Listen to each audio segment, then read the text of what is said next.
விவசாய நேயர்கள் அனைவருக்கும் வணக்கம். ஒரு முறை நடவு செஞ்சாலே பல ஆண்டுகள் வருமானம் தரக்கூடிய ஒரு சாகுபடி அப்படின்னா தென்னை விவசாயம் தான். இந்த தென்னை விவசாயத்தில் நிலத்தை ரெடி பண்ணுறதுலேருந்து அதை பராமரிக்கிற வரைக்கும் என்னென்ன மாதிரி விஷயங்கள் பண்ணலாம் அப்படின்ற விஷயங்களை நம்ம கேட்டு தெரிஞ்சுக்கிறதுக்கு திண்டுக்கல் மாவட்டம் ஆத்தூர் தாலுக்கா கிட்ட இருக்கிற தென்னை சாகுபடி செஞ்சுக்கிட்டு இருக்க விவசாயி அவர்களை நம்ம சந்திக்க வந்திருக்கோம். அவர்கிட்ட தென்னை சாகுபடி எந்த மாதிரி விஷயங்கள் பண்ணிக்கிட்டு இருக்காங்க அப்படின்ற விஷயங்கள் நம்ம கேட்டு தெரிஞ்சுக்கலாம். வாங்க வீடியோக்குள்ளே போகலாம்.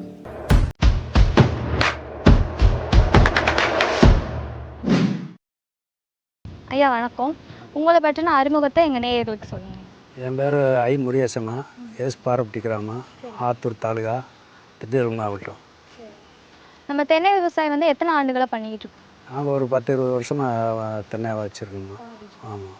சரிங்க. இப்போ இதில் நாற்று எடுக்கும்போது நீங்கள் எங்கேருந்து நாற்று வாங்கி எடுத்து? நாற்று நல்ல மரமாக ஐயம்பாளையத்துலேருந்து வாங்கினோம்மா. நாங்கள் நல்லா ஒரு 100 வருஷத்து மரத்தில் பார்த்து நல்லா விதையாக வாங்கி நல்லா ஆற போட்டு கண்டு போட்டு வச்சு 25 அடிக்கு ஒன்று நட்டுருக்கோம். உரங்கள்லாம் நீங்கள் என்ன மாதிரி கொடுத்துட்ருக்கீங்க? உரங்க 6 மாதத்துக்கு ஒரு தடவை முதல் ரசாயன உரங்க கொடுத்துக்கிட்டு இருந்தோம். அது கொஞ்சம் சரியில்லைன்னு சொல்லி இப்போ இயற்கை உரம் இந்த சத்தியம் கம்பெனி வந்த பின்னாடி அதில் வாங்கி 6 மாதத்துக்கு ஒரு தடவை போரானு, இந்த குறும்பு வளர்கிறதுக்கு போரானு, பொட்டாசியம், இந்த கெமிக்கலெல்லாம் தான் வச்சுக்கிட்டு. முன்னாடி நீங்கள் ரசாயன உரத்துக்கும் இப்போ நம்ம பயன்படுத்துகிற சக்தி இயற்கை உரத்துக்கும் என்ன வித்தியாசம்? நல்லா இருக்குமா. ரசாயன உரம் அப்போதைக்கு கொஞ்சம் பலன் இருக்குமா, அப்படி விட்டுறது மரங்கள் காப்பு தரம் குறையுது.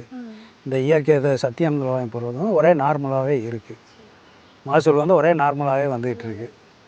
அது ரசாயன உரம் திடீர்னு கூடும், அப்படியே வளன்னு விட்டுரும். இந்த இயற்கை உரம் நல்லா இருக்குது, ஒரே நார்மலாகவே மகசூல் நல்லா முறையாக கிடைக்குது. நம்ம என்ன ரகம் எடுத்துருக்கோங்கய்யா தென்னை மரத்தில்? தென்னையில் நெட்டை குட்டைமா. நெட்டை குட்டை ரெண்டுமே நெட்டை குட்டை, அதாவது வறட்சிக்கும் தாங்க, நம்ம எதுக்கும் தாங்க. குட்டை மட்டும் வாங்கினோம்னாக்க அது தாங்க, நம்ம மண்ணுக்கு தாங்க, அது குலை கொடிக்கும் இதாகுன்றது. நெட்டை குட்டைன்னா நார்மலாகவே இருக்குது. இப்போ இந்த வெரைட்டி எடுக்கிறீங்க அப்படின்னா நிலத்தை நம்ம முதல்ல என்ன மாதிரி தயார் பண்ணி வச்சுருப்போம் அது நல்லா வளர்றது? நல்லா உழுது ஒரு 2க்கு 2 குழி எடுக்கணும்மா. போட்டு ஆற வச்சு மணல் போட்டு மாட்டு எருவு குப்பை சாணம்லாம் போட்டு ஆற போட்டு அதில் கண்டு வச்சுக்கலாம். நம்ம நாற்று வாங்கின உடனே நடவு பண்ணிடுவீங்களா இல்லை எப்படியா? ஆமாம், நாற்று போட்டு மணல் போட்டு நாற்று நம்மளே உண்டு பண்ணலாமா, இல்லாட்டி விலைக்கு போய் வெளியிலேயும் வாங்கிட்டு வரலாம். நம்ம போட்டால் குழி எடுத்தால் நல்லா ஆற போட்டுணும். குழியை 2 அடி ஆழம் 2 அடி அகலம் எடுத்து அதை மணல் குப்பை மாட்டு எருவு சாணம் நல்லா ஆற வச்சு போட்டு குழியை ஆற விட்டு அதில் நட வச்சோம்னாக்க நல்லா வரும். இப்போ நாற்று வச்ச உடனே தண்ணி கொடுக்குறதா இல்லை அதை நாற்று வச்சதுக்கப்புறம் ஒரு 30 நாள் நீங்கள் எப்படி இல்லை நாற்று வச்சோன்னா கொஞ்சம் கொஞ்சமாக தண்ணி அதிகமாக விடக்கூடாது. அதிகமாக விட்டால் குருத்தில் அந்த மண் இறங்க ரொம்ப தண்ணி அடைச்சா குருத்து அழுகல் வரும். நார்மலாகவே விட்டுட்டு வரணும். உயிர் பிடிச்சா ஒரு மாதம் 2 மாதத்தில் உயிர் பிடிச்சது அப்புறம் 2ஆவது 3ஆவது 4ஆவது வரும்போது அப்புறம் தண்ணி நார்மலாக கூட கொடுக்கலாம். ஆரம்பத்தில் அளவாகவே கொடுத்துட்டு வரணும் இளங்கண்டில். இந்த குறும்ப உதிர பிரச்சனைகள்லாம் நிறையா தென்னை விவசாயத்தில் பார்த்துட்டு இருக்காங்க. இதுக்கு நீங்கள் என்ன மாதிரியெல்லாம் பராமரிப்பு? அதுக்கு இந்த போராண்டம் கொடுத்தோம்னா கொஞ்சம் குறும்ப உதிர்றது நிற்கிது. ஆமாம், சத்தியம் கம்பெனிலேருந்து இந்த போராண்டம் கொடுத்துருக்குறாங்க. அதில் குறும்ப அதுக்கு பின்னாடி குறும்ப உதிர்றதில்ல, நல்லா இருக்குது, நல்லா ஈல்டு கிடைக்குது. இப்போ இந்த தென்னை மரத்தில் அதிகமாக நோய் தாக்குதல் பூச்சி தாக்குதல் சொல்கிறாங்க, வேரில் பிரச்சனை உருவாக்குதுன்னு. அதுக்கு நீங்கள் என்ன மாதிரியெல்லாம் நடைமுறைகள்? அதுக்கான சில லிக்விடாக கொடுக்குறாங்க மருந்து, அது வேர்லேயே கட்டி விடுறாங்க, அது நார்மலாக வருது. பராமரிப்பெல்லாம் நீங்கள் எப்படி பண்ணிகிட்ருக்கீங்க? பராமரிப்பு அடிக்கடி உழுகுவோம்மா, ஏறு மாடை விட்டு உழுது ரவுண்ட் உரம் போடுவோம், மாட்டு எருவு வைப்போம், அந்த செம்மறியாட்டு சாணம் வைப்போம், நல்லா இடையில வைப்போம்.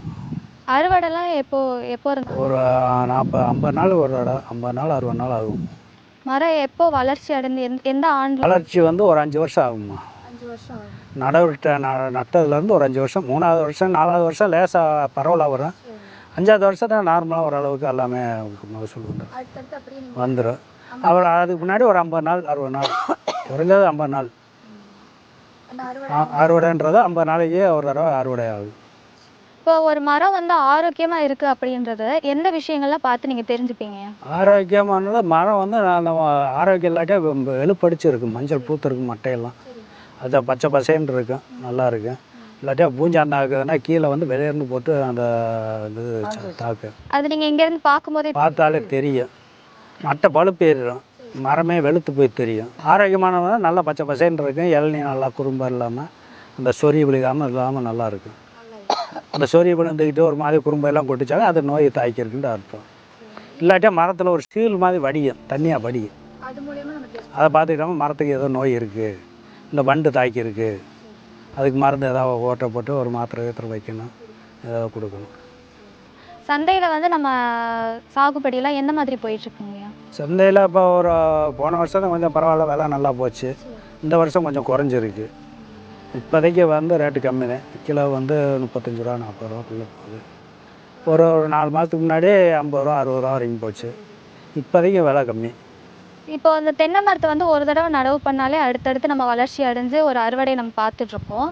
இப்போ இந்த மழைக்காலம், வெயில் காலம், குளிர்காலம் இந்த மாதிரி ஒவ்வொரு பருவங்கள் மாறிக்கிட்டு இருக்கு. இப்போ இந்த மாதிரி பருவ காலங்கள் மாறுற நேரத்தில் வந்து நீங்கள் எந்த மாதிரியெல்லாம் தண்ணி வந்து கொடுத்துட்ருக்கீங்க, உரம் கொடுக்குறீங்க? வெயில் காலத்தில் வந்து தண்ணி கொஞ்சம் கூட கொடுப்போம், மழை காலத்தில் கொஞ்சம் குறைச்சிக்கிடுவோம். அதிகமாக தண்ணி தண்ணி கொடுக்குவோம். தண்ணி தென்னை மரத்தை பொறுத்தவரை தண்ணி நிறையா கொடுக்கலாம், ஒன்றும் தப்பு இல்லை. ஆனால் மழை காலத்தில் ரொம்பவும் அதிக தண்ணி இருக்கக்கூடாது. நார்மலாக எதனால எதுவும் வேரழுகல் பிரச்சனை? வேரழுகள் வரும், ரொம்ப அதிகமாக தண்ணி நின்றால்தான் வரும். ஓரளவுக்கு நார்மலாக இருந்தால் ஒன்றும் பாதிக்காது. ஆமாம்.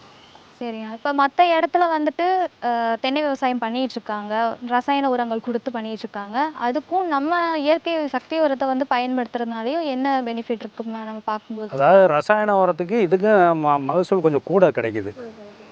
சத்திய மரம் வைக்கிறதுனால மகசூல் வந்து அதுக்கு 10,000 காய்னா இதுக்கு 20,000 காய் வருது வெட்டுக்கு.